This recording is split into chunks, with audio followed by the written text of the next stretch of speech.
পালোঁ। এই বিদ্যালয়খনত পঢ়িও মুম্বাইত থকা, দিল্লীত থকা বা নিউয়ৰ্কত থকা এজন শিক্ষাৰ্থীৰ লগত আমি কেনেকৈ একেই প্ৰতিযোগিতাত ফেৰ মাৰিম, এতিয়া কিন্তু আমাৰ চিন্তাটো তেনেকুৱা। মোৰ এই বিদ্যালয়খনৰ প্ৰধান শিক্ষকৰ পৰা আৰম্ভ কৰি প্ৰত্যেকগৰাকী শিক্ষক শিক্ষয়িত্ৰীৰ প্ৰতি এটাই অনুৰোধ, কোনো মোৰ পৰামৰ্শ নহয়।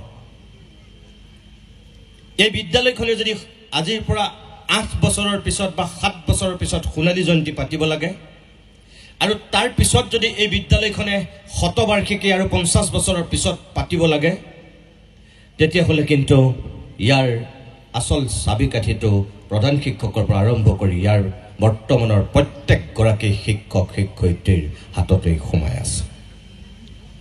যদি এই বিদ্যালয়খনৰ ফলাফল ভাল, এই অঞ্চলটোৰ মানুহৰ আস্থা আৰু বিশ্বাস জিনিব পৰাকৈ আপোনালোকে ইয়াৰ মানৱ সম্পদবিলাকক সঁচাকৈ গঢ়ি তুলিব, তেতিয়াহ'লে এই বিদ্যালয়খনৰ প্ৰতি এই অঞ্চলটোৰ স্থানীয় মানুহৰ আস্থা বিশ্বাস দিনক দিনে বৃদ্ধি হ'ব। আৰু যদি আপোনালোকে এই অঞ্চলটোৰ মানুহৰ আস্থা বিশ্বাস জিনিব পৰাকৈ ইয়াৰ ফলাফল দিব নোৱাৰে, তেতিয়াহ'লে কিন্তু দিনক দিনে এই বিদ্যালয়খনৰ অধুন্নতি আৰম্ভ হ'ব।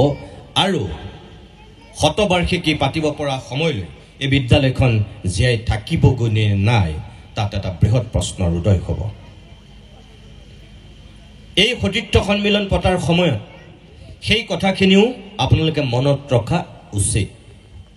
অকল 3 দিনীয়াকৈ আনন্দ উল্লাস কৰিব, ইয়াত সাংস্কৃতিক অনুষ্ঠান হ'ব, দিনৰ ভাগত ছাত্ৰ ছাত্ৰীসকলৰ মাজত প্ৰতিযোগিতা হ'ব, আৰু কোনোবা বক্তাক এনেকৈ মাতি আনি বক্তৃতা দিবলৈ দিব, বিশিষ্ট অতিথি, নিমন্ত্ৰিত অতিথি, আমন্ত্ৰিত অতিথি, মুখ্য অতিথি, নিৰ্দিষ্ট বক্তা, ঢেৰ মানুহ আহিব, কথা ক'ব, গুচি যাব, তাৰপাছত একেই হ'ব।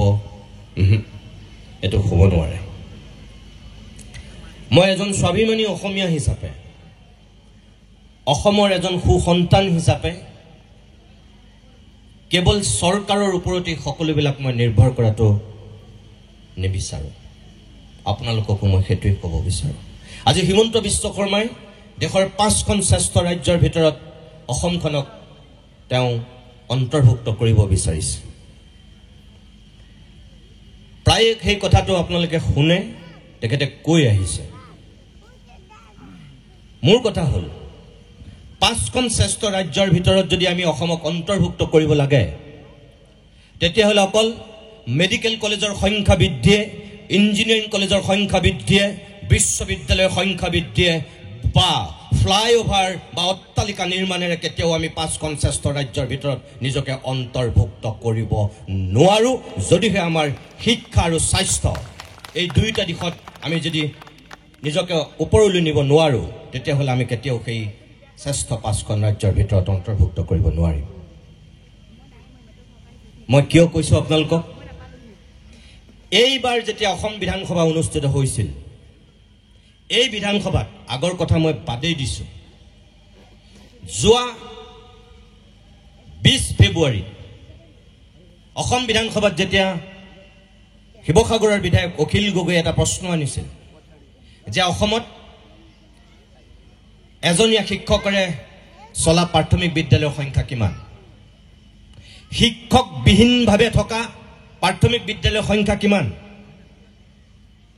5জন শিক্ষক থকা প্ৰাথমিক বিদ্যালয়ৰ সংখ্যা কিমান, সুকীয়া শ্ৰেণীকোঠা থকা প্ৰাথমিক বিদ্যালয়ৰ সংখ্যা কিমান, এনেকৈ যিখিনি তেওঁ প্ৰশ্ন কৰিছিল, তাৰ উত্তৰত ৰণোজ পেগু ডাঙৰীয়াই যিখিনি উত্তৰ দিছিল, এই মাত্ৰ এমাহৰ আগৰ কথা মই আপোনালোকক কৈছোঁ। সেইটোৱে যদি আমাৰ জীয়া ছবি হয়, তেতিয়াহ'লে হিমন্ত বিশ্ব শৰ্মাই অলিক স্বপ্ন দেখি আছে। 5খন শ্ৰেষ্ঠ ৰাজ্যৰ ভিতৰত অন্তৰ্ভুক্ত হোৱাটো বাদ দিয়ক, আগন্তুক 10 বছৰতো আমি 10খন শ্ৰেষ্ঠ ৰাজ্যৰ ভিতৰত অন্তৰ্ভুক্ত হ'ম নে নাই তাত সন্দেহ আছে। কোনোবাই ভাল পাব পাৰে, কোনোবাই আপোনালোকে বেয়া পাব পাৰে। সঁচা কথা ক'লে মানুহে বেয়া পায়। মোৰ কথা হ'ল, আচল যিখিনি বস্তুক যদি আমি গুৰুত্বহীন কৰোঁ আৰু তাৰ উপৰুৱাকৈ যদি আমি কিছুমান বস্তুক অগ্ৰাধিকাৰ দি কাম কৰোঁ তেতিয়াহ'লে আমি সেই লক্ষ্যস্থানত উপনীত হ'ব নোৱাৰোঁ যিকোনো ক্ষেত্ৰতে সেইকাৰণে মই চৰকাৰক অকল দুখ দি পেলাই কথাটো ক'ব বিচৰা নাই মই আপোনালোককো অনুৰোধ কৰিব বিচাৰিছোঁ যে আমাৰো এটা সহযোগিতাৰ প্ৰয়োজন সামাজিকভাৱে বৌদ্ধিকভাৱে শৈক্ষিকভাৱে সাংস্কৃতিকভাৱে আমি যিখিনি ৰাইজ আছোঁ আমি ৰাইজেও তাত অলপ আমি সহযোগিতা আগবঢ়াব লাগে আজি এই প্ৰাক্তন ছাত্ৰ সন্মিলনে যিটো দায়িত্ব পালন কৰিছে অকল এই সতীৰ্থ সন্মিলন পতাতেই কিন্তু দায়িত্ব শেষ কৰিলে নহ'ব সেইকাৰণে মই এই কথাটো আপোনালোকক উনুকিয়াই দিব বিচাৰিছোঁ আজিৰ দিনত শিক্ষামন্ত্ৰীয়ে কৈছিল 3খন আছে শিক্ষকবিহীন বিদ্যালয় প্ৰাথমিক বিদ্যালয় শিক্ষকবিহীন বিদ্যালয় বিধানসভাত দিয়া মতে 3খন কিন্তু তাৰ লগত প্ৰাথমিক শিক্ষক সন্মিলনে সংবাদমেল পাতি কি কৈ দিলে শিক্ষামন্ত্ৰীয়ে বিধানসভাত গোকাত মিছা কথা কৈছে প্ৰাথমিক শিক্ষক সন্মিলনীৰ তথ্যমতে শিক্ষকবিহীনভাৱে থকা মানে এজনো শিক্ষক নথকা প্ৰাথমিক বিদ্যালয় আজিৰ দিনত অসমত 30খনৰো বেছি তাৰমানে শিক্ষামন্ত্ৰীয়ে এটা শূন্য নকলে 3খন বুলি ক'লে মই কোনো মিছা কথা কোৱা নাই মই আপোনালোকক এই তথ্যটো লৈ আহিছোঁ আজি এজনীয়া শিক্ষকৰ বিদ্যালয়ৰ মুঠ সংখ্যা শিক্ষামন্ত্ৰীয়ে দিয়া মতে এজনীয়া শিক্ষকৰ দেই মনত ৰাখিব আপোনালোকে প্ৰাথমিক বিদ্যালয় চলি আছে 2295খন আজিৰ দিনত 5টা শ্ৰেণীযুক্ত বিদ্যালয়ত 5জনীয়া শিক্ষকৰ য'ত প্ৰধান শিক্ষকক বাদ দি প্ৰাথমিক বিদ্যালয়ৰ মুঠ সংখ্যা হৈছে আমাৰ ৰাজ্যখনত 2270খন 6টা শ্ৰেণীযুক্ত বিদ্যালয়ত 6জনীয়া শিক্ষকৰ প্ৰধান শিক্ষকক বাদ দি প্ৰাথমিক বিদ্যালয়ৰ মুঠ সংখ্যা হৈছে 1399খন আৰু প্ৰধান শিক্ষক নোহোৱা বিদ্যালয়ৰ সংখ্যা হৈছে 7014খন আজিৰ দিনত অসমৰ ছবি এইটো এতিয়া যদি এই প্ৰাথমিকৰ পৰা মই অকণমান ওপৰলৈ আহোঁ এই আপোনালোকৰ এই ফুলবাৰী উচ্চ মাধ্যমিক বিদ্যালয়খন এখন উচ্চ মাধ্যমিক বিদ্যালয় এইখনৰ নিচিনা বিদ্যালয় অসমত যিমানবিলাক আছে এই বিদ্যালয়বিলাকৰ ভিতৰত আজিৰ দিনত সাধাৰণ এলেকাত 6ষ্ঠ অনুসূচীৰ অধীনৰ অঞ্চলবিলাকক বাদ দি পেলাই অৰ্থাৎ আপুনি BTAD কাৰ্বি আংলং ডিমা হাছাও এইবিলাকক বাদ দি পেলাই সেইখিনি ধৰিলেতো আৰু কথা বিষম সেইখিনিক বাদ দিও আজিৰ দিনত এই অসমত উচ্চ মাধ্যমিক বিদ্যালয়ত খালী হৈ থকা পদৰ সংখ্যা কিমান জানে বিজ্ঞান শিক্ষকৰ পদ খালী হৈ আছে 4368টা কলা শিক্ষকৰ আৰ্ট মানে সায়েন্স শিক্ষকৰ সংখ্যা 4368টা আৰু আৰ্টছ কলা শিক্ষকৰ পদ 5185টা আৰু হিন্দী শিক্ষকৰ পদ খালী হৈ আছে 1004টা মই গোটেইখিনি তথ্য আপোনালোকক দিব পাৰোঁ দিয়াৰ কোনো প্ৰয়োজন বোধ কৰা নাই মই মাত্ৰ এটা হিচাপ দিছোঁ এই উচ্চ মাধ্যমিক বিদ্যালয়ৰ ক্ষেত্ৰত 1 মাহৰ আগত অসম বিধানসভাত দিয়া শিক্ষামন্ত্ৰীৰ তথ্যত যদি প্ৰায় উচ্চ মাধ্যমিক বিদ্যালয়বিলাকৰ ভিতৰত যদি 11057টা পদত আজিও যদি আমাৰ শিক্ষক নাই তেতিয়াহ'লে আমাৰ চৰকাৰী শিক্ষা ব্যৱস্থা কোন গতিত চলি আছে সায়েন্স নোহোৱা এখন বিদ্যালয়ত অংকৰ শিক্ষক যদি নাই বিজ্ঞানৰ শিক্ষক যদি নাই সেই বিদ্যালয়খনত অংক আৰু বিজ্ঞান কেনেকৈ পঢ়িছে ছাত্ৰ ছাত্ৰীয়ে কি পৰ্যায়ত আছে তাৰমানে এজন শিক্ষক আছে কৰবাত তেওঁ গোটেই স্কুলখনৰ হোপাকে ইংৰাজী আৰ্টছ এই ছ'চিয়েল সায়েন্স এইবিলাক পঢ়ুৱাক বাদ দি তেওঁ হোপাকে অংক আৰু বিজ্ঞান তেওঁ পঢ়ুৱাই থাকিবলগীয়া হৈছে চাবলৈ গ'লে একো ডাঙৰ কথা নহয় ছাত্ৰ ছাত্ৰীক পঢ়ুৱাইছে কিন্তু কথাটো জানো তেনেকুৱা হয় নহয় মোৰ কথা হ'ল স্বাধীনতাৰ ৭৫ বছৰৰ পিছতো আমাৰ শিক্ষানুষ্ঠানবিলাকত যেটো কথাত আমি সৰ্বাধিক গুৰুত্ব দিব লাগিছিল বিগত প্ৰত্যেকখন চৰকাৰৰ ক্ষেত্ৰতে সেই গুৰুত্বটো দিয়া নহল মই আগৰ কথা বাদ দিছো যেতিয়াৰ পৰা জ্ঞান আৰু বুদ্ধি আমাৰ উদয় হৈছে অচিন্ত শইকীয়াই যিকেইটা কথা কিছু সময় পূৰ্বে কৈ গৈছে ইয়াত যে আমাৰ সময়ৰ আমাৰ শৈশৱ আৰু এতিয়াৰ যিটো শৈশৱ আকাশ পাতাল পাৰ্থক্য আছে মানসিকতাৰ ব্যাপক পৰিৱৰ্তন হৈছে আগৰ দিনৰ সেই পৰিৱেশ এতিয়া নাই এতিয়া অভিভাৱক কিমান সিৰিয়াছ আমাৰ মা দেউতা ইমান সিৰিয়াছ আছিল নেকি আমাক বিদ্যালয়লৈ পঠিওৱাৰ পিছত নাছিল এতিয়াৰ ছাত্ৰ ছাত্ৰীয়ে যিমান পঢ়ে তাতকৈ আজিৰ ছাত্ৰ ছাত্ৰীৰ মাকে বেছিকৈ পঢ়ে বহুত মাক আছে অনবৰতে ল'ৰাটোৰ লগত ছোৱালীজনীৰ লগত লাগি থাকে কিন্তু আমাৰ দিনত নাছিল এই যে সিৰিয়াছ যেটো তেওঁলোকৰ চিন্তা তেওঁলোকে যদি গম পায় যে এই বিদ্যালয়খনত এনেকুৱা অৱস্থা এটা বাহাল আছে কিয় পঢ়াব তাক নপঢ়ুৱাই এই বেমাৰটো আজিও আমাৰ ভাল নহল মোৰ এই প্ৰাক্তন সতীৰ্থসকলৰ প্ৰতি প্ৰাক্তন ছাত্ৰ ছাত্ৰীসকলৰ প্ৰতি অনুৰোধ হেতুহে দিয়া অসমত যিমানবিলাক প্ৰাক্তন সতীৰ্থ সন্মিলনলৈ মই গৈছো আপোনালোকৰ এই বিদ্যালয়খনলৈকে মই প্ৰথম আহিছো তেনেকুৱা নহয় সদিয়াৰ পৰা ধবুৰীলৈ বহুত গৈছো এনেকুৱা হৈছে কৰবাত 50 বছৰ হৈছে কৰবাত 75 বছৰ হৈছে কৰবাত 100 বছৰ হৈছে আনকি কৰবাত 150 বছৰ হোৱা মই বিদ্যালয়লৈকে গৈছো অলপতে মই শিৱসাগৰৰ এখন বিদ্যালয় গৈছো য'ত 132 বছৰ হৈছে এই বেছি দিন হোৱা নাই তাতো মই সেই কথাটো কৈ আহিছো যে আমি এই ৰাজহুৱাভাৱে আমাৰ কিছুমান দায়িত্ব আছে কিন্তু যদি এই বিদ্যালয়খনত মই নাজানো এই বিদ্যালয়খনত আজিৰ দিনত ছাত্ৰ ছাত্ৰীৰ অনুপাতে শিক্ষকৰ সংখ্যা কিমান ইয়াত বেছিকৈ আছে নে কমকৈ আছে মই নাজানো যদি ইয়াত সঁচাকৈ কোনোবা শিক্ষকৰ সংখ্যা কম হৈ আছে তেতিয়াহ'লে এই অঞ্চলটোৰ যিসকল শিক্ষিত ডেকা বন্ধু আছে তেওঁলোকে কিন্তু এই বিদ্যালয়খন জীয়াই ৰখাৰ স্বাৰ্থত এই বিদ্যালয়খনক এটা নতুন প্ৰাণ দিয়াৰ স্বাৰ্থত কিছু সামাজিকভাৱে দায়বদ্ধ হৈ যেটো সোশ্যাল ৰেসপন্সিবিলিটি বুলি আমি কওঁ সেইখিনি লৈ ইয়াক কিন্তু তেওঁলোকে সেই শিক্ষকৰ অভাৱটো পালপাতি হলো কোনোবা যদি বিএসসি পাস কৰা ইয়াত ল'ৰা ছোৱালী আছে ঘৰত যদি তেওঁলোকে কিবা ব্যৱসায় বাণিজ্যও কৰি আছে অন্তত পালপাতি হলো এই বিদ্যালয়খনৰ সেই সমস্যাটো যেতিয়ালৈকে চৰকাৰে ইয়াত সেই উপযুক্ত শিক্ষকজন নিযুক্ত নকৰিব তেতিয়ালৈকে আপোনালোকে কিন্তু ইয়াত পাঠদান কৰাটো খুব জৰুৰী কাৰণ মই আন্তৰিকতাৰে বিশ্বাস কৰোঁ আৰু আপোনালোকেও চাগে তেনেকৈ ভাবে আমাৰ এই বিদ্যালয়বিলাক মাত্ৰ কেইটামান শিশুক পাঠদান কৰা এখন পাঠশালা নহয় এই বিদ্যালয়বিলাক মেট্ৰিক পাছ কৰোৱা এখন মাত্ৰ শিক্ষানুষ্ঠান নহয়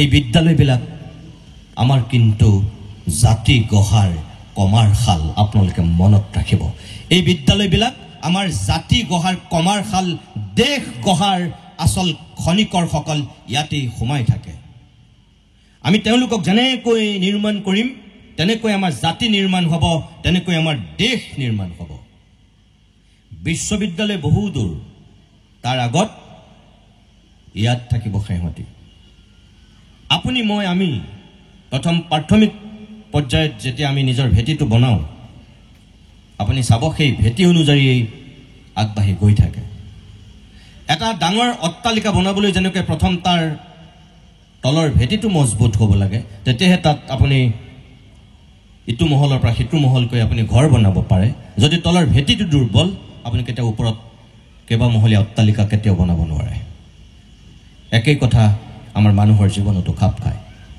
আমি যেতিয়া আমাৰ ভেটিটো মজবুত কৰোঁ তেতিয়াহ'লে আমাৰ ওপৰত যিমানেই ভৰ নপৰক কিয় আমি সহিব পাৰোঁ যদি আমাৰ ভেটি মজবুত নহয় তেতিয়াহ'লে আমি নোৱাৰোঁ আজি ইয়াত থকা আপোনালোক সকলো বিবেকবান মানুহ আপোনালোকে মোক এটা কথা কওকচোন আমি ঠিকই গৈ আছো বুলি ভাবো আমাৰ সমাজ আমাৰ পৰিৱেশ সকলোবিলাক ভাল পূৰ্বতকৈ বহুত ভাল কিন্তু আপোনালোকৰ ঘৰত যদি কোনোবা ককা আছে কোনোবা আইতা আছে আপুনি সুধি চাওকচোন যে এতিয়াৰ পৰিৱেশটো ভাল লাগে নে ককা? তোমাৰ পৰিৱেশটো ভাল লাগে? তোমাৰ শৈশৱটো ভাল আছিল নে? আমাৰ শৈশৱটো ভাল এতিয়া। তেওঁ একে আষাৰে কি বুলি কয় সুধি চাওক আপুনি, আজিও গৈ সুধি চাওক যদি সোধা নাই কেতিয়াও, যদি আপোনাৰ 90ৰ ওপৰৰ এতিয়াও ঘৰত মানুহ আছে। গৰিষ্ঠ সংখ্যকে কয় আমাৰ শৈশৱটোৱে ভাল আছিল, তহঁতৰ এইখন পৃথিৱী কেনেকুৱা জানো? সি প্ৰশ্ন কৰে, তাই প্ৰশ্ন কৰে, তোমালোকৰ শৈশৱটো কি ভাল আছিল? তোমালোকৰ দিনত ইলেক্ট্ৰিচিটি নাছিল, তোমালোকৰ দিনত ৰাস্তা ঘাট নাছিল, তোমালোকৰ দিনত মোবাইল নাছিল, তোমালোকৰ দিনত ইণ্টাৰনেট নাছিল, তোমালোকৰ দিনত ইমানবিলাক সা সুবিধা নাছিল, একোৱেই নাছিল। কি আছিল তোমালোকৰ দিনত? হয়, সি ঠিকেই কয়, নাতিয়েকে ঠিকেই কয়। ককাকৰ শৈশৱৰ দিনত কি আছিল? একো নাছিল। বিজুলী বাতি নাছিল, হয়তো ৰাস্তা ঘাট নাছিল, ভাল খোৱা পানী নাছিল, এতিয়াৰ নিচিনা মোবাইল নাছিল, টেলিভিশ্যন নাছিল, ইণ্টাৰনেট নাছিল, ফেচবুক, টুইটাৰ, ইনষ্টাগ্ৰাম, হোৱাটছআপ একোৱেই নাছিল। কি আছিল? তাৰ পিছতো তেওঁ নিজৰ যুক্তিত অটল হৈ থাকে, আমাৰ পৰিৱেশটোৱে কিবা এটা ভাল আছিল। কিয় কয় জানেনে? মই এই প্ৰশ্নটো নিজে কেইবাজনো বুঢ়া মানুহক কৰিছোঁ, বুঢ়ী মানুহক কৰিছোঁ কাৰণেহে মই আপোনালোকক কৈছোঁ। মই নিজক কেতিয়াবা সুধি চাওঁ আৰু সেই প্ৰশ্নটোকে সুযোগ পালে মই বহুত মানুহক সোধোঁ। একদম বয়সস্থ 100 বছৰ হোৱা মানুহকো মই লগ পাইছোঁ, 100 বছৰ 2 বছৰ 3 বছৰ হোৱা মানুহকো লগ পাওঁ, তেতিয়া সুধি চাওঁ। তেওঁলোকৰ উত্তৰটো হ'ল যে আমাৰ দিনত কেতিয়াও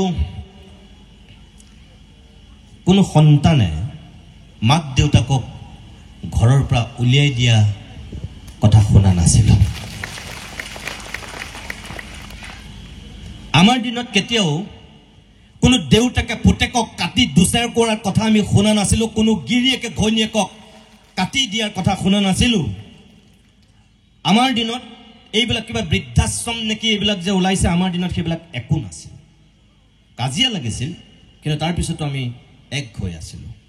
কাজিয়া লাগিছিল, পিটিছিলোঁ হয়তো আমি, কিন্তু তাৰপিছতো ঘৰলৈ আহি আমি একেলগে ভাত খাইছিলোঁ।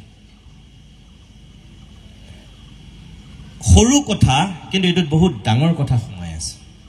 আপুনি চাওক, এতিয়া যিবিলাক বৃদ্ধাশ্ৰম হৈছে বা এতিয়া যিবিলাক আমি মানুহ উন্নতিৰ পথত গৈছোঁ, প্ৰগতিৰ পথত গৈছোঁ, মানুহ আমি ক'ৰবাৰ পৰা ক'ৰবালৈ গুচি গৈছোঁ, এতিয়াও আপুনি চাওক বৃদ্ধাশ্ৰমত কোনবিলাক মানুহ আছে। মই বৃদ্ধাশ্ৰমৰ সকলো বেয়া বুলি কোৱা নাই, কিছুমান উপায় নাই, নিজে আছে, তেওঁলোকে নিসংগবোধ কৰিছে, গতিকে তেওঁলোকে স্বতঃস্ফূৰ্তভাৱে নিজে থাকিবলৈ লৈছে, সেইসকল বাদ। কিন্তু তাৰ বাহিৰে কোনখিনি মানুহ আজি বৃদ্ধাশ্ৰমত আছে? যিবিলাক নগৰ আৰু চহৰৰ অতি উচ্চ শিক্ষিত, যাৰ পুতেক জীয়েক সম্ভ্ৰান্ত অভিজাত বুলি যাক আমি কওঁ, তেওঁলোকে নিজৰ মাক আৰু দেউতাকক ৰাখিছে তাত।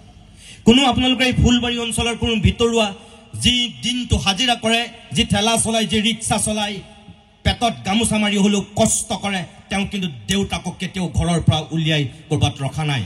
তেওঁ নিজে যি খাইছে, তেওঁ দেউতাককো তাকেই খুৱাইছে, কষ্ট কৰিছে।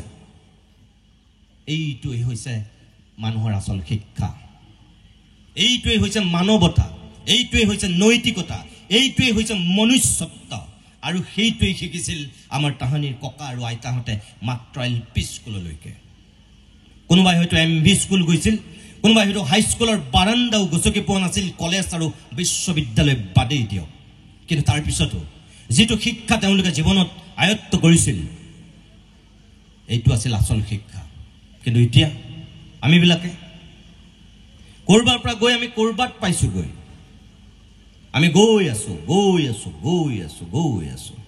কিন্তু আমি ক'লৈ গৈ আছোঁ? আমি কি বিচাৰিছোঁ জীৱনত? আমাক কি লাগে? আমি নিজক সুধি চাইছোঁ কেতিয়াবা? অকল আমি নিজৰ কথা ভাবোঁ, এতিয়া অকল ব্যক্তিকেন্দ্ৰিক। আমি নিজৰ ল'ৰাটোৰ কথা ভাবিছোঁ, আমি অকল নিজৰ ছোৱালীজনীৰ কথা ভাবিছোঁ। আমি আনৰ কথা ভবাৰ অৱকাশ এতিয়া নাই, কাৰণ এতিয়া আমি এখন ভোগবাদী পৃথিৱীৰ বাসিন্দা। ইয়াত আমি অকল মনোৰঞ্জন, ইয়াত আমি অকল ভোগ কৰিব লাগে। আনৰ কথা, দহৰ কথা ভবাৰ এতিয়া অৱকাশ নোহোৱা হৈছে। কিন্তু মানুহৰ শিক্ষা জানো সেয়া আছিল? মানুহৰ জীৱনৰ লক্ষ্য জানো সেয়া আছিল? নাছিল। আপুনি স্বাৱলম্বী হওক, কিন্তু হৈ আপুনি 10 জনৰ কাৰণে 5 জনৰ কাৰণে অন্তত কিবা এটা কৰিব পৰা, আদৰ্শ হ'ব পৰা এজন মানুহ হওক। আপোনাৰ ল'ৰাটো, আপোনাৰ ছোৱালীজনী শৈশৱতে আমি সকলোৱে সেই একেটাই প্ৰশ্ন কৰোঁ, একেটাই আমি ভুল কৰোঁ। ইয়াতো আপোনালোক তেনেকুৱা বহুত অভিভাৱক হয়তো থাকিব পাৰে। মাজুলী তুমি ভৱিষ্যতলৈ কি হ'বা? বাবা তুমি ভৱিষ্যতলৈ কি হ'বা? আমি প্ৰশ্ন কৰোঁ। অভিভাৱকবিলাকে আমি কওঁ তুমি ডাঙৰ মানুহ হ'ব লাগিব দেই। একো বেয়া কথা নহয়, ভাল কথা। নিজৰ সন্তানক, নিজৰ আত্মীয় স্বজনৰ শিশুবিলাকক ডাঙৰ মানুহ হোৱাৰ সপোন দেখুৱাটো কিনো ভুল কথা। কিন্তু তাতো এটা আমাৰ গণ্ডগোল আছে। আমি গম নোপোৱাকৈ এটা ভুল কৰোঁ। কোনটো ভুল? এই যে ডাঙৰ মানুহ হোৱাৰ আমি সপোন দেখুৱাওঁ, তাক সৰুতে যে ছোৱালীজনীক আমি কৈ দিওঁ তুমি আগলৈ বহুত ডাঙৰ মানুহ হ'ব লাগিব দেই, তেনেই সাধাৰণ এটা বাক্য, কিন্তু সেই বাক্যটোৱে তাক বা তাইক কি ধৰণে প্ৰভাৱিত কৰে আপুনি মই গমেই নাপাওঁ।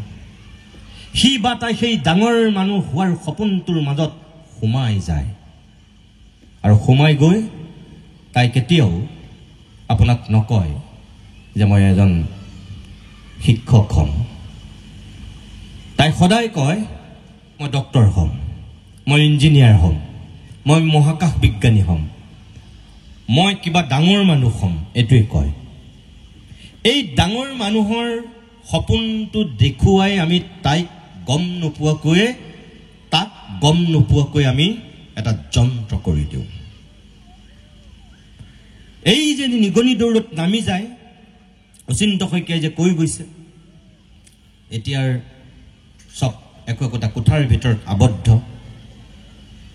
সেইটোৱেই আচল ডাঙৰ কথা হৈছে এতিয়া আমাৰ। আমি পাহৰি গৈছোঁ যে ডাঙৰ মানুহ হোৱাতকৈ আমাৰ সন্তানবিলাকক আমি আচলতে ভাল মানুহ কৰিব লাগিছিল। ভাল মানুহ আৰু ডাঙৰ মানুহৰ মাজত এটা পাৰ্থক্য আছে। আপোনালোকে হয়তো ক'ব যে এইটোনো কেনেকুৱা কথা। মই ভাবোঁ যে ডাঙৰ মানুহৰ সপোন দেখুৱাতকৈ আমি প্ৰথমতে আমাৰ শিশুবিলাকক সদায় আমি ভাল মানুহ হোৱাৰ সপোন দেখুৱাব লাগে। আৰু ভাল মানুহ যদি হয় তেওঁ ডাঙৰ মানুহ এনেও হয়, কিন্তু ডাঙৰ মানুহ হ'লে ভাল মানুহ নহ'বও পাৰে। কিয় কৈছোঁ জানেনে? এই যে অলপতে গুৱাহাটীত কেইটামান ঘটনা ঘটিছে, যোৱা বছৰ যোৰহাটত এটা ঘটনা ঘটিছিল, আপোনালোকে টেলিভিশ্যনত দেখিছে, বাতৰি কাকতত পঢ়িছে, নিশ্চয় আপোনালোকৰ মনত আছে। এগৰাকী বৃদ্ধা এই যে জকা হৈ গৈছিল, হাতত বিচনীখন আছিল, বিচনাতে যোৱা বছৰ যোৰহাটৰ বাহনাত। এই বুঢ়ী মানুহজনীৰ 3টা সন্তান আছিল। এজন বিদেশত থাকে, আনজন ভাৰতবৰ্ষৰ এখন উন্নত ৰাজ্যত থাকে, আৰু জীয়েকগৰাকী ঘৰৰ ওচৰতে আছিল। কিন্তু কি হ'ল? বিদেশত থাকে যেতিয়াতো তেওঁ বহুত ডাঙৰ মানুহ, অসমৰ বাহিৰত ভাৰতবৰ্ষৰ এখন উন্নত চহৰত থাকে যেতিয়া তেওঁতো এজন অভিজাত মানুহ। জীয়েকে যেতিয়া সংবাদ মাধ্যম গৈছিল, এই জকাটো হৈ বিচনীখন লৈ পেলাই বিচনাত যে গেলি পচি নাইকিয়া হৈছিল শৰীৰটো, হাড়কেইডাল ওলাই জকা এটা হৈ পৰি আছিল, সুধিবলৈ যেতিয়া গৈছিল জীয়েকে মুখত অসমীয়া কথা ওলোৱাই নাছিল, আখৈ ফুটা দি ফুটিছিল ইংৰাজী, অৰ্থাৎ অতি উচ্চ শিক্ষিত। কি পালে তেনেহ'লে সেই মানুহজনীয়ে জীৱনত? এজনী মানুহ এখন বিচনাত গেলি পচি এটা জকা হৈ যাবলৈ কিমান দিন লাগিব? গৰমৰ দিনত অতি কমেও 15 দিন। মই কোনো সাধু কথা আপোনালোকক নাই কোৱা। আপোনালোকে ভাবকচোন, 15 দিন কি তেওঁ এই 3টা সন্তানে মাকৰ লগত কি একো যোগাযোগ কৰা নাছিল তাৰমানে নে কি? যদি মানুহজনী বিচনাত শুই থকা অৱস্থাত বিচনীখন হাততে আছিল, যেতিয়া জকাটো গোটেই পুলিচ আৰু যেতিয়া মিডিয়া গৈছিল, সংবাদ মাধ্যম গৈ দেখিছিল মানুহজনীটো এনেকৈ পৰি আছিল বিচনাত। এইটো কি? এতিয়াৰ কথা, এতিয়াৰ কথা মই আপোনালোকক কৈ আছোঁ, এতিয়াৰ কথা। সেই শিক্ষাৰে শিক্ষিত হৈ ডাঙৰ মানুহ তেওঁলোক ঠিকেই হ'ল, হয়তো মাকে বিচৰাৰ ধৰণে কোনোবা ডক্টৰ হ'ল, কোনোবা ইঞ্জিনিয়াৰ হ'ল, কোনোবা প্ৰফেচৰো হ'ল। উচ্চ শিক্ষিত একমাত্ৰ জীয়েকে সেইকাৰণে অসমীয়া নকৈ ইংৰাজীতেই কথা কৈছে। কিন্তু মানুহগৰাকীয়ে চাগে ডাঙৰ মানুহ ঠিকেই বনালে মোৰ মতে তেওঁলোকক আচল মানুহ বনাব নোৱাৰিলে ভাল মানুহ তেওঁলোক নহ'ল এইটো হৈছে ডাঙৰ মানুহ আৰু ভাল মানুহৰ পাৰ্থক্য লাগে নেকি তেনেকুৱা সন্তান আপোনাৰ ঘৰত যেটোৰ সময়ত আপুনি নিজে এটা সময়ত মৰিবৰ সময়ত যদি আপোনাৰ ল'ৰাটোক আপোনাৰ ছোৱালীজনীক যদি আপুনি কাখত নাপায় আপুনি চাবলৈ নাপায় লাগে জানো তেনেকুৱা ডাঙৰ সন্তান সুশিক্ষিত মানুহ নালাগে এইটো কথা মই কিয় কৈছো আপোনালোকক আমাৰ বিদ্যালয়বিলাকত এতিয়া যিবিলাক শিক্ষা দিয়া হয় সেইবিলাক হৈছে এই নিগনি দৌৰৰ প্ৰতিযোগিতাত নমা শিক্ষা অৰ্থাৎ চাকৰিমুখী শিক্ষা আমি এজন ডক্টৰ হ'বৰ কাৰণে আমি এজন ইঞ্জিনিয়াৰ হ'বৰ কাৰণে আমি এজন প্ৰফেসৰ হ'বৰ কাৰণে আমি এজন অধিবক্তা হ'বৰ কাৰণে বা আমি এজন মহাকাশ বিজ্ঞানী হ'বৰ কাৰণে আমি সপোন ঠিকই দেখো আমি নিজক লৈ যাওঁ তেনেকৈ ইয়াত এই স্কুলখনৰ যেটো মই আৰম্ভণিতে কৈছিলো ফলাফল এই বিদ্যালয়খনত যদি ষ্টেণ্ড কৰিছে এই বিদ্যালয়খন ভাল বিদ্যালয় এই বিদ্যালয়খনৰ যদি 90% ওপৰত ল'ৰা ছোৱালী পঢ়ুৱাই আছে ভাল বিদ্যালয় আমাৰ এটোই ধাৰণা কিন্তু এই বিদ্যালয়খনে যদি অকল যন্ত্ৰহে সৃষ্টি কৰিছে সেই 90% ওপৰত তেতিয়া যদি মানুহৰ সেই হৃদয় মানুহৰ সেই মনুষ্যত্ব মানুহৰ সেই নৈতিকতা মানুহৰ সেই মূল্যবোধ মানুহৰ সেই আদৰ্শ যদি শূন্য হৈ গৈ আছে তেতিয়া কি কামত দিব আমি কোনখন পৃথিৱীৰ বাসিন্দা হ'বলৈ গৈ আছো আমি কোনখন সমাজৰ নাগৰিক হ'বলৈ গৈ আছো আগন্তুক দিনত আমি ভাবিছোনে এই কথাখিনি শিক্ষা ব্যৱস্থাত আজিৰ দিনত নাই কিন্তু আমি দিব লাগিব আমি শিক্ষক সমাজে দিব লাগিব আমি সামাজিক নেতৃত্ব দিব লাগিব এতিয়া যি নিউ এডুকেশ্যন পলিচি আহিল এতিয়া চেঞ্জ হৈছে ইয়াত কিন্তু মোটামুটি এই কথাবিলাক এতিয়া সোমাইছে ইয়াত চাৰিটা দিশ আছে এতিয়া আগৰ শিক্ষা ব্যৱস্থাতকৈ অলপ পাৰ্থক্য মাত্ৰ আমাৰ যি ৰাষ্ট্ৰীয় শিক্ষা নীতি এতিয়া আহিল নতুনকৈ বলবৎ হ'ল ইয়াত চাৰিটা দিশ আছে আপোনালোকে যিসকলে অধ্যয়ন কৰিছে আপোনালোকে গম পায় প্ৰথম কিবা এটা শিকা দুই অকল শিকিলে নহব তুমি কিবা এটা জনা বুজা তুমি শিকি থৈছা শিকিলো হৈ গল আমি আগতে বিএ পাস কৰিছো বিএসসি পাস কৰিছো কামত আহক নহক আমি বেকাৰ হৈ ঘৰতে বহি আছো এতিয়া কিন্তু নহব যিয়ে নিশিকক আপুনি পুৰা ভালকৈ আপুনি শিকিব লাগিব আৰু শিকা মানে কি আপুনি কিবা এটা কৰা বহি থাকিব নোৱাৰে আপুনি কিবা এটা কৰিব লাগিব শিকিলে যেতিয়া জানিলে যেতিয়া বুজিলে যেতিয়া আপুনি কিবা এটা কৰিব লাগিব কৰি কি কৰিব লাগিব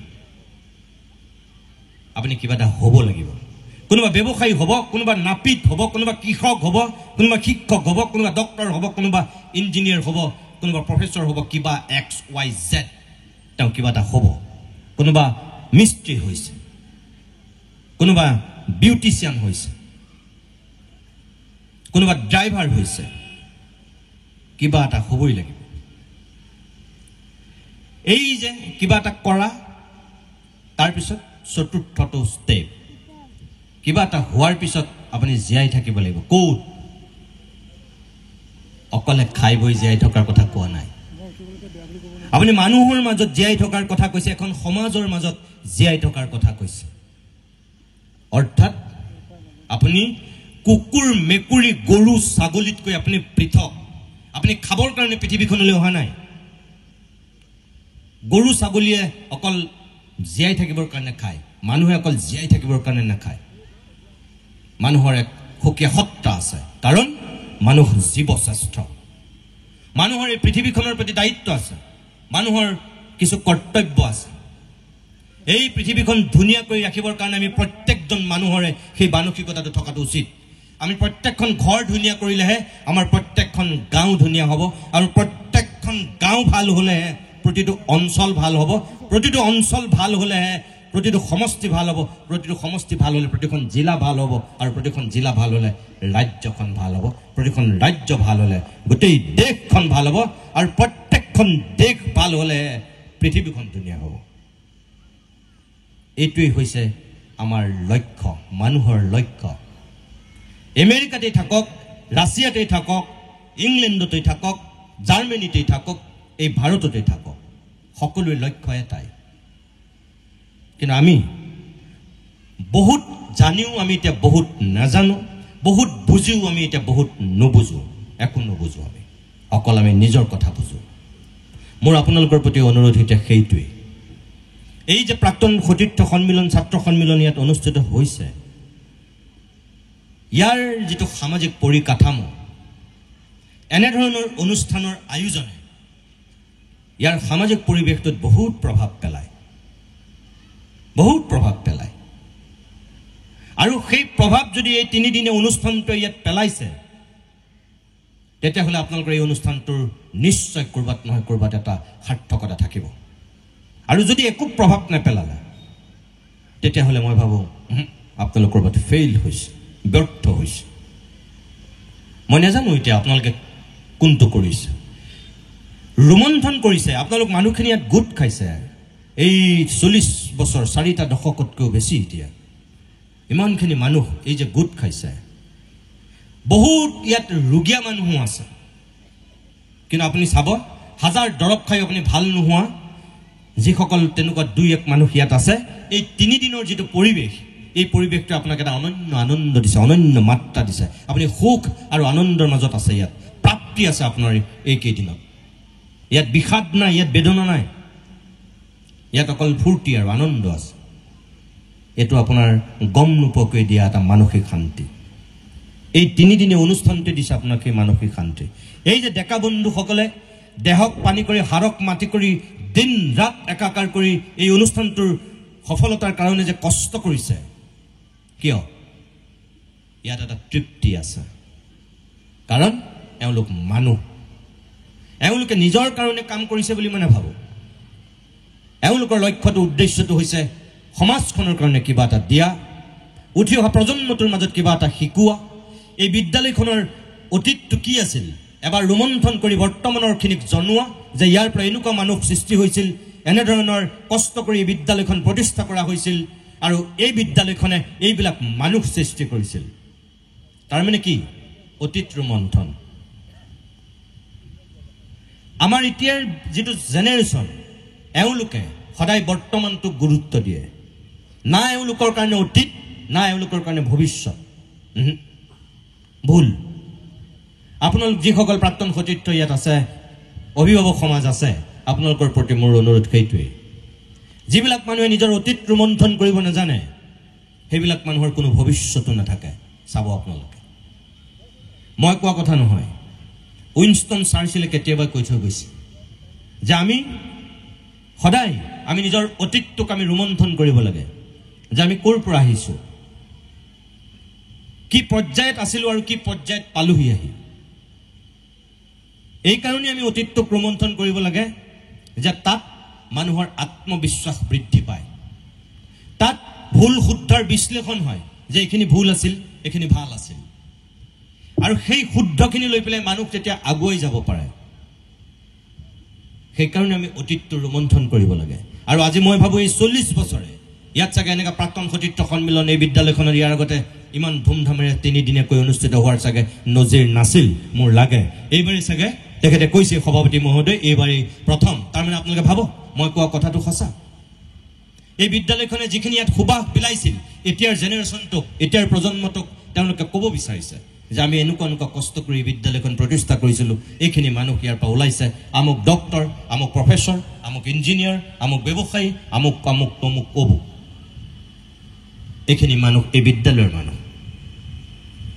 আৰু ইয়াৰ পৰা আমি এতিয়া ভৱিষ্যত এটা দিন ঠিক কৰিম এই যে মই আপোনালোকক ক'লোঁ যে কেইজনমান ইয়াত ডক্টৰ ইঞ্জিনিয়াৰ প্ৰফেচৰ গঢ়াৰ এখন বিদ্যালয় নহয় এই যে এটা সামাজিক সাংস্কৃতিক চেতনা জাগ্ৰত কৰিব পৰা এটা অভিকেন্দ্ৰ এই বিদ্যালয়খন এই অঞ্চলটোৰ দুৱাৰ খোল খুৱাই দিয়াৰ এখন নতুন প্ৰৱেশ দুৱাৰ এখন আধুনিক পৃথিৱীখনৰ লগত খোজ খাবৰ কাৰণে ইয়াৰ যিটো সাংস্কৃতিক পৰিকাঠামো ইহঁতি আজি যি ছোৱালী বোৱাৰীগৰাকীয়ে বৰগীত গাইছে এই বৰগীতটো তেওঁ কি আজি শিকিছে নেকি নাই শিকা ইয়াৰ প্ৰাক্তন ছাত্ৰী বুলি কৈছে মোৰ বিশ্বাস তেওঁ ইয়াত গান গাইছিল আগতে এই বিদ্যালয়খনত তেখেতে ইয়াত গান গাইছিল শৈশৱতে এঢোপকৈ আগবাঢ়ি যায় সকলোবিলাক। কোনোবা ইয়াত এনেকুৱা ছাত্ৰ ছাত্ৰী এতিয়াও আছে, এইকেইদিনত চাগে ইয়াত এখন তেওঁলোকে মঞ্চ পাইছে, কোনোবাই সংগীতৰ চৰ্চা কৰিছে, কোনোবাই ইয়াত সাহিত্যৰ চৰ্চা কৰিছে, কোনোবাই ইয়াত ডিবেট কৰিছে, হয়তো তৰ্ক কৰিছে, কোনোবাই বক্তৃতা দিছে। মই নাজানো কি কি প্ৰতিযোগিতা অনুষ্ঠিত হৈছে। সেইবিলাক প্ৰতিযোগিতা কি? শাৰীৰিক, মানসিক আৰু বৌদ্ধিক বিকাশ। অকল নম্বৰ পাব, মাৰ্কশ্বিটত নম্বৰ বৃদ্ধি হ'ব, সেইটো উদ্দেশ্য নহয়। এই যে শংকৰদেৱৰ বৰগীত, ভাওনা, মহাপুৰুষ শ্ৰীমন্ত শংকৰদেৱৰ লগতে মাধৱদেৱৰো বৰগীত কোনোবাই যদি ইয়াত শিকিছে, ভূপেন হাজৰিকাৰ গীত যদি ইয়াত গাইছে, বিহু যদি নাচিছে, ইয়াৰ পৰাই শিকি গৈছে। কিন্তু কাৰণ এই বিদ্যালয়খনৰ লগত তিনিটা উপাদান অতি সক্ৰিয়ভাৱে জড়িত হৈ আছে। কি? এক, ভাষা; দুই, নিজৰ কৃষ্টি আৰু সংস্কৃতি; তিনি, এটা সাহিত্য। পৃথিৱীৰ বুকুত এটা জাতি যদি জাতি হিচাপে জীয়াই থাকিব লাগে, সেই জাতিটোৰ আন আন উপাদানৰ লগতে এই তিনিটা উপাদান অত্যন্ত শক্তিশালী হ'বই লাগিব।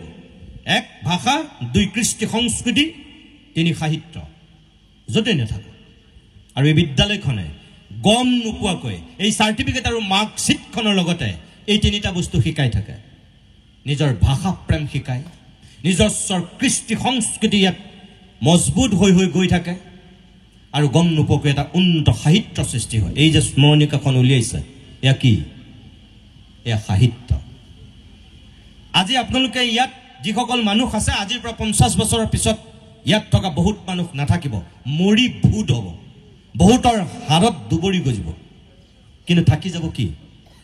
এই স্মৰণিকাখন থাকি যাব। কাৰোবাৰ ঘৰত থাকিব, কাৰোবাৰ লাইব্ৰেৰীত থাকিব, কোনোবাই এই বিদ্যালয়খনতে সংৰক্ষণ কৰি ৰাখিব।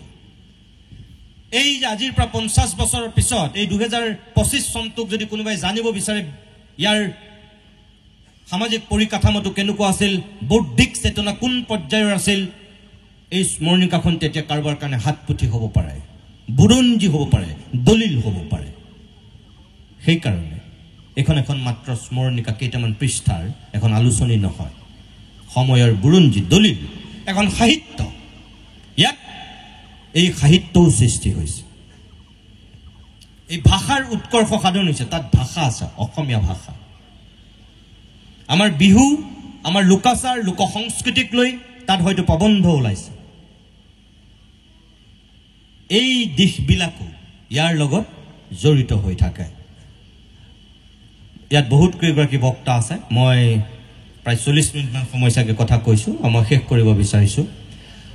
সামগ্ৰিকভাৱে মই আপোনালোকক এইটোহে ক'ব বিচাৰোঁ যে ভয়ংকৰ প্ৰত্যাহ্বানৰ মুখত এতিয়া অসমৰ চৰকাৰী মাধ্যমৰ বিদ্যালয়বিলাক, আৰু এই বিদ্যালয়বিলাকক আমি যিকোনো মূল্যৰ বিনিময়ত জীয়াই তুলিবই লাগিব আৰু জীয়াই ৰাখিবই লাগিব। মই কোৱা নাই যে প্ৰাইভেট বিদ্যালয়বিলাক তেনেকুৱা কামৰ যোগ্য নহয়, সেইটো কথা কোৱা নাই।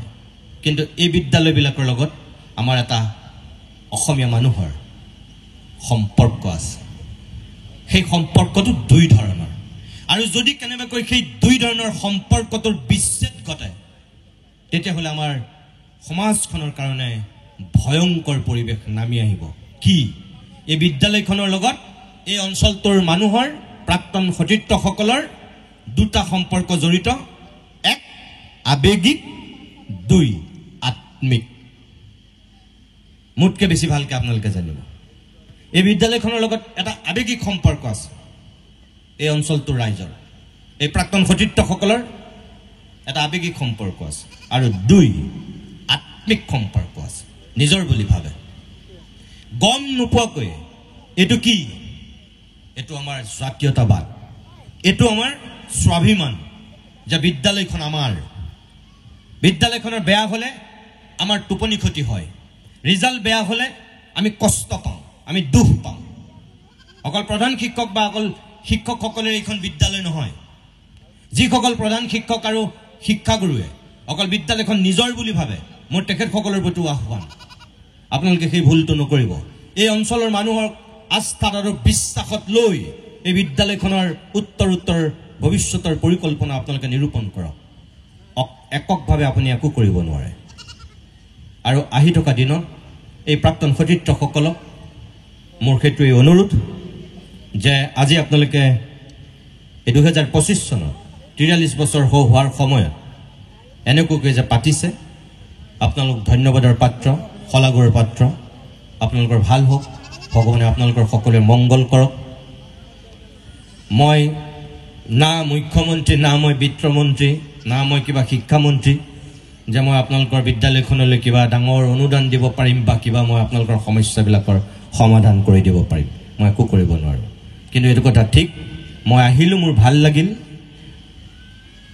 একো নহলো এজন মই আপোনালোকৰ হয় হেয়া হৈছে মই আপোনালোকৰ দূৰত থাকিও লগত থাকিম আতৰত থাকিও কাষত থাকিম এজন আপোনালোকৰ শুভাকাংক্ষী বিপদে আপদে যদি আপোনালোকৰ কিবা প্ৰয়োজন হয় আপোনালোকে মোক ক'ব পাৰে যে কেতিয়াবা ধৰক আপোনালোকে যদি শিক্ষামন্ত্ৰীক কিবা দৃষ্টিগোচৰ কৰিব বিচাৰিছে পৰা নাই বা কিবা বিষয় আপোনালোকৰ স্থানীয় বিধায়কক ক'ব বিচাৰিছে পৰা নাই তেনেকুৱা বিলাকৰ ক্ষেত্ৰত মই নিমিত্ৰ মাত্ৰ হৈ আপোনালোকক কৰবাত অকণমান সহায় কৰিব পাৰোঁ চাগৈ আৰু সেইখিনি কৰাত মই কেতিয়াও কৃপণালি নকৰোঁ এখন বিদ্যালয়ে জয় জয় মই হোৱাক উত্তৰণ ঘটাওক ইয়াৰ মানুহৰ আস্থা বিশ্বাস যেনি আৰু বেছি আগবাঢ়ি যাওক সেইটো অন্তৰৰ পৰা বিচাৰোঁ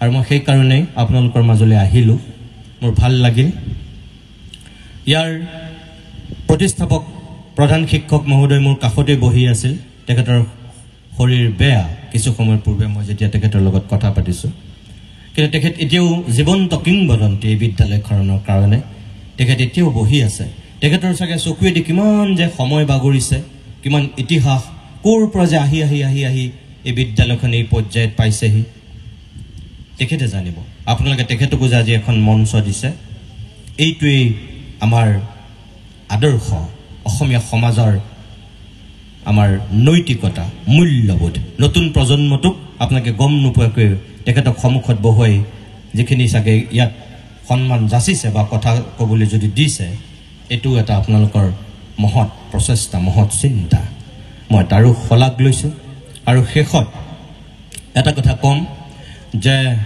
আমাৰ ইয়াত গৰিষ্ঠ সংখ্যক যেহেতু অভিভাৱক আছে এই অঞ্চলটোৰ চাগে স্থানীয় আপোনালোক মহিলা আই মাতৃ আমাৰ অচিন্ত শইকীয়াই কিছু সময় যে পূৰ্বে কৈছিল আমাৰ উঠি অহা প্ৰজন্মটোৰ মাজত আমি মোবাইলটো পৰাপক্ষত নিদিয়াকৈ ৰাখিব পাৰিলে ভাল এইটো এতিয়া ডাঙৰ চেলেঞ্জ হৈছে এই মোবাইলটোৱে গোটেই পৃথিৱীখনক এতিয়া ক'ৰবাৰ পৰা ক'ৰবালৈ লৈ গৈছে আমি ভাৰতবৰ্ষ এখন উন্নয়নশীল ৰাষ্ট্ৰ আমি এতিয়াও উন্নত ৰাষ্ট্ৰ হোৱাই নাই তাৰমানে পৃথিৱীৰ যিবিলাক প্ৰথম শ্ৰেণীৰ ৰাষ্ট্ৰ আমি সেইবিলাকত এতিয়াও সোমোৱাগৈ নাই আমি দ্বিতীয় শ্ৰেণীতে আছোঁ এতিয়াও সৌখিনিৰালৈকে আমি তৃতীয় শ্ৰেণীতে আছিলোঁ লাহে লাহে এতিয়া এই সময়বিলাকত আমি শুনিছোঁ যে আমি তৃতীয় অৰ্থনৈতিক দেশ হ'বলৈ গৈছোঁ পৃথিৱীৰ ভাল কথা যদি আমি সেই পৰ্যায়লৈ নিজক লৈ যাব পাৰোঁ একো বেয়া কথা নহয় কিন্তু সেই একেটা সময়তে আমি এইটোও মনত ৰখা উচিত অষ্ট্ৰেলিয়া কেতিয়াবা এখন উন্নত ৰাষ্ট্ৰ আজি অষ্ট্ৰেলিয়াত 16 বছৰৰ তলৰ শিশুবিলাকক এই মোবাইল ফোন নিষিদ্ধ কৰিছে অষ্ট্ৰেলিয়াৰ নিচিনা চৰকাৰে কিয় আমাৰ ইয়াত আমি তৃতীয় বিশ্বৰ দেশবিলাকত আমি যিবোৰ গ্ৰহণ কৰিব লাগে সেইখিনি গ্ৰহণ কৰাতকৈ আমি বেলেগ কিছুমান আদৰি লৈছোঁ যিবিলাক আমি বৰ্জন কৰিব লাগিছিল আমি বৰ্জন কৰা নাই সেইবিলাকক আমি আঁকোৱালি লৈছোঁ আপোনালোক যিসকল ইয়াত আই মাতৃ আছে অভিভাৱক সমাজ আছে আপোনালোকৰ প্ৰতি মোৰ অনুৰোধ সেইটোৱেই অচিন্ত শইকীয়াই কৈছে মোবাইলটো নিদিয়ক মই নকওঁ আপোনালোকে মোবাইল নিদিয়াকৈ কেনেকৈ থাকিব মই নাজানো যদি পাৰে নিদিয়াকৈ থাকিবাটো ভাল কিন্তু যদি আপুনি দিয়ে আপুনি মোবাইলটো হাতত তুলি দি আপুনি নজৰত ৰাখক পুৰা নজৰত ৰাখক যে সি কি চাইছে তাই কি চাইছে ইণ্টাৰনেট কি সি সুপ্ৰয়োগ কৰিছে নে সি কুপ্ৰয়োগ কৰিছে তাই সৎ ব্যৱহাৰ কৰিছে নে তাই অসৎ ব্যৱহাৰ কৰিছে চকু মুদি বিশ্বাস কৰি এৰি নিদিব যেটো আমাৰ অত্যাধিক মৰমে আমাৰ এটা উঠি অহা প্ৰজন্মটোক ধ্বংসৰ গৰাহলৈ নিছে ভাল কৰা নাই গৰিষ্ঠ সংখ্যক আমাৰ সমাজ ব্যৱস্থাত এতিয়া যিমানবিলাক বেয়া কাম হৈছে, বেয়া ঘটনা ঘটিছে, বেয়া মানসিকতা হৈছে, এই আধুনিক পৃথিৱীখনে দিয়া এই মোবাইলটোৰ কাৰণে হৈছে। সেইকাৰণে আপোনালোকৰ প্ৰতি মোৰ অনুৰোধ যে আপোনাৰ ল'ৰাটোক যন্ত্ৰ বনোৱাতকৈ, আপোনাৰ ছোৱালীজনীক যান্ত্ৰিক কৰাতকৈ তাইক অলপ আধ্যাত্মিক চেতনা সম্পন্ন কৰক, অলপ মনুষ্যত্ব থকা মানুহ কৰক। আৰু তাৰ কাৰণে আপোনাৰ ঘৰখনেই আচল পীঠস্থান। আপুনি যেনেকুৱা পৰিৱেশত তাইক ডাঙৰ কৰিব, সেই পৰিৱেশত সি ডাঙৰ হৈ আগুৱাই যাব, ইয়াত শিক্ষা ল'ব, ইয়াৰ পৰা সি ওলাই যাব। আমি সেইবিলাক শিশুক গৌৰৱ কৰোঁ, ই আমাৰ গাঁৱৰ, এইখন স্কুলৰ সি ছাত্ৰ আছিল। আমি সেইবিলাকক লৈ গৌৰৱ কৰিব নোৱাৰোঁ। ক'বলৈ লাজ লাগিছে, ই আমাৰ গাঁৱৰ আছিল জানা, এই আমাৰ এইখন স্কুলতে পঢ়া আছিল নহয়, এতিয়া ক'বলৈ লাজ লাগিছে। তেনেকৈ যাতে আমি কেতিয়াও ক'বলগীয়া নহয়। আমাৰ দুৰ্ভাগ্য হৈছে তাত সময় শেষ হোৱাৰ পিছত আমি ভাবোঁ, কিন্তু সময় থাকোঁতে আমি সেই কথাটো নাভাবোঁ।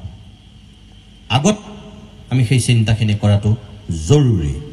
এই ধৰণৰ অনুষ্ঠানতো সেইবিলাক আলোচনা হ'ব লাগে। এইবিলাকত এখন মহাভাৰত সোমাই থাকে, এখন ৰামায়ণ সোমাই থাকে। আৰু সেইকাৰণে এই অনুষ্ঠানবিলাকে এটা সুদূৰ প্ৰসাৰী প্ৰভাৱ পেলায় গাঁওবিলাকত, অঞ্চলবিলাকত। মই এইখন লখিমপুৰৰে সন্তান। মই যদিও গুৱাহাটীৰ পৰা আহিছোঁ, মই আপোনালোকক সঁচা কথা কওঁ যে নিজৰ জিলাখনক লৈ কিবা এটা গৌৰৱ কৰি ভাল লাগে। নিজৰ অঞ্চলটোক বুকু ফিন্দাই কাৰোবাৰ আগত গৌৰৱেৰে কৈ কিবা এটা ভাল লাগে। আৰু মই ভাবোঁ আপোনালোকে ইয়াত থকা মানুহবিলাকো তেনেকুৱা। এই ফুলবাৰী অঞ্চলটোৰ বিভিন্ন বিদ্যালয় থকাৰ পিছত এই বিদ্যালয়খনত আপোনালোকে শিক্ষা গ্ৰহণ কৰিছিল হয়তো। এতিয়াও আপোনালোকে নিজৰ সন্তানক ইয়াত পঢ়ুৱাই আছে। কিয় পঢ়ুৱাই আছে? এইটো গৌৰৱ, এই বিদ্যালয়খনৰ ওপৰত থকা আস্থা আৰু বিশ্বাস। যেনেকৈ এই লখিমপুৰ জিলাক লৈ মই গৌৰৱ কৰোঁ, তেনেকৈ মই আপোনালোকৰ এই ফুলবাৰী অঞ্চলটোৰ পৰা এনেকুৱা ডেকা বন্ধুক ক'ৰবাত লগ পালে ভাল লাগে।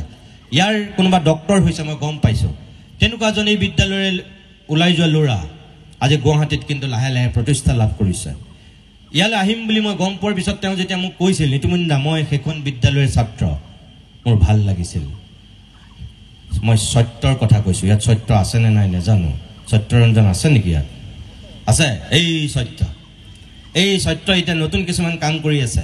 এই বিদ্যালয়ৰ ছাত্ৰ সত্যৰ কাৰণে আপোনালোকে এটা হাত চাপৰি মাৰক, কাৰণ এওঁলোকক প্ৰেৰণা দিব লাগে। সত্যই এনেকুৱা কিছুমান এতিয়া গান লিখে, গান গায়, যিবিলাক বাৰ্তা থাকে, মেছেজ থাকে। হঠাতে কিছুমান চিন্তা গীতেৰে তেওঁ মানুহৰ মাজলৈ লৈ যাবলৈ চেষ্টা কৰে। এইবিলাক আমাৰ প্ৰতিভা। ভূপেন হাজৰিকাই এটা সময়ক হঠাৎ ধৰি ৰাখিছিল গীতৰ মাজেৰে আৰু মানুহৰ মাজলৈ লৈ গৈছিল। আজি তেনেকুৱা মানুহো নাই, সেই ৰামো নাই, সেই উজ্যোদ্ধাও নাই, সেই ভূপেন হাজৰিকাও নাই, সেই ভূপেন হাজৰিকাৰ উত্তৰসূৰীও নাই। কিন্তু এই বিদ্যালয়ৰ পৰা গৈ সত্যহঁত ওলাইছে। তাৰমানে আপোনালোকৰ ইয়াতো তেনেকুৱা প্ৰতিভা আছে, আমি আগবঢ়াই দিব পাৰিব লাগিব। মোৰ আপোনালোকৰ প্ৰতি অনুৰোধ সেইটোৱে। এতিয়া আপোনাৰ ঘৰত কোনোবা লাভলীনা বুঢ়াগোহাঁই সোমাই আছে, আপোনাৰ ঘৰত কোনোবা হিমা দাস সোমাই আছে, আপোনাৰ ঘৰত কোনোবা অংগৰাগ পাপন মহন্ত সোমাই আছে, আপোনাৰ ঘৰত কোনোবা সৰ্বানন্দ সোণোৱালৰ উত্তৰসূৰী সোমাই আছে, আপোনাৰ ঘৰত কোনোবা গৌৰৱ গগৈ উত্তৰসূৰী সোমাই আছে, আপোনাৰ ঘৰত এই সত্যৰঞ্জনৰ নিচিনা কোনোবা শিশু হয়তো জন্ম হৈছে। প্ৰতিভা অনুযায়ী আপোনালোকে আগবঢ়াই দিয়ক, বিকশিত কৰক। অকল ডক্টৰ, ইঞ্জিনিয়াৰ, প্ৰফেচৰে মানুহ নহয়। আমাক সামাজিক, সাংস্কৃতিক, ৰাজনৈতিক, ক্ৰীড়া, অৰ্থনীতি সকলো ক্ষেত্ৰতে আমাক ভাল মানুহৰ দৰকাৰ। আৰু মই ভাবোঁ যে এই পূব ফুলবাৰী উচ্চ মাধ্যমিক বিদ্যালয়ে অতীততো তেনেকুৱা ভাল মানুহ সৃষ্টি কৰিছিল আৰু আগন্তুক দিনতো তেনেকুৱা সমাজখনৰ কাৰণে নক্ষত্ৰৰ জ্যোতিষ্কৰ সদৃশ ব্যক্তিৰ সৃষ্টি কৰি সমাজখনক ভাল কৰিব। ফুলবাৰীক আৰু অধিক তেনেকুৱা ফুল সিঁচিব। ধন্যবাদ। সকলোকে শুভেচ্ছা জনাই উদ্যোক্তাসকলক পুনৰবাৰ মই কৃতজ্ঞতা আৰু ধন্যবাদ জ্ঞাপন কৰি মোৰ বক্তব্যৰ ইমানতে সামৰণি মাৰিছোঁ। নমস্কাৰ।